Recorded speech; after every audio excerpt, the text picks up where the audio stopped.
Our founders founded this country with a realistic view of human nature. They thought humans are good at cooperating, but we're also kind of selfish, or as they would have said, sinful. And they said, so if we're going to create democracy out of these people, we need to do moral formation. And moral formation sounds like a pompous word, which is a phrase, but it's really about three simple things. First, it's about finding ways to restrain your selfishness. Second, it's about finding some ideal and that you can serve and dedicate your life to. And third, it's about being considerate in the concrete circumstances of life. And so to me, that third thing is really what this book is about, how to be considerate in the concrete circumstances of life. How do you break up with somebody without crushing their heart? How do you critique somebody who's working for you in a caring way? How to host a dinner party so everybody feels involved? How to end a conversation gracefully? You know, this was a skill I lacked. I remember my high school reunion, my 5th reunion. I didn't know how to end a conversation gracefully except to say, oh, I got to go get a drink. So within 20 minutes, I was so drunk out of my mind, I had to leave. But you know, I have a student who said, I had my boyfriends, I've had a few boyfriends in my life, they broke up with me, in each case, by ghosting me. They didn't know how to have that conversation to say, I'm sorry, this is not working, we need to break up. And so they just vanished. Yeah. And so what the founders did in every generation, for the first 150 years of our country, they found ways to do this thing called moral formation.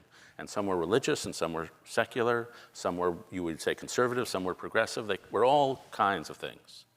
And powerfully, schools thought this. They thought their primary job was to teach people character. And so there's a school called the Stowe School, and the headmaster said, we try to produce students who are acceptable at a dance, invaluable at a shipwreck. So the kind of people you can count on. And they thought that was their main job. Yeah. And then around 1946, we finished World War II, and there's a book that rests atop the New York Times bestseller list for 52 weeks called Peace of Mind by a guy named Joshua Liebman, I think. Don't hold me to that. And it says, people are not sinful, they're basically good. People are good. And then The Power of Positive Thinking comes out. There's a whole series of books that say people are not selfish. You don't have to work on your character, you just have to get in touch with you. You do you. And so if you think you're already perfect, you don't need to do moral formation because you're already good. And so in my view, we stopped teaching these skills. And I would not want to go back to the way they were taught in centuries past. They were gendered, they were reactionary, there were all sorts of bad problems. But I was inspired in this book by 3 women, and it's no accident they're women. The first is Simone Weil, who was a spiritual writer in World War II, who died during World War II. And she says the essential moral act is attention. Right. It's how I pay attention to you.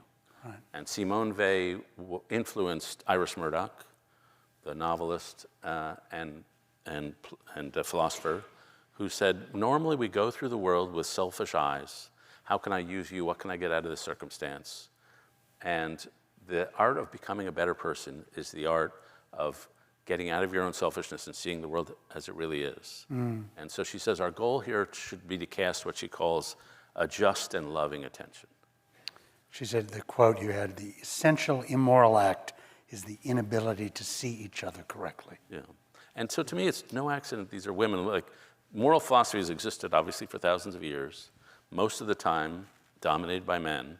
And they create, like Immanuel Kant, they create these vast moral systems that are impregnable to argument, and they're a little abstract. And in my view, they were blind to the systems of care that were all around them, that were actually being run by women primarily.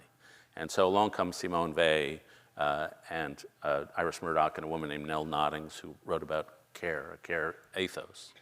And so they say, no, morality is not this big thing that happens on the mountaintops. It's how we treat each other every second of every day. And so it's being a genius at small acts.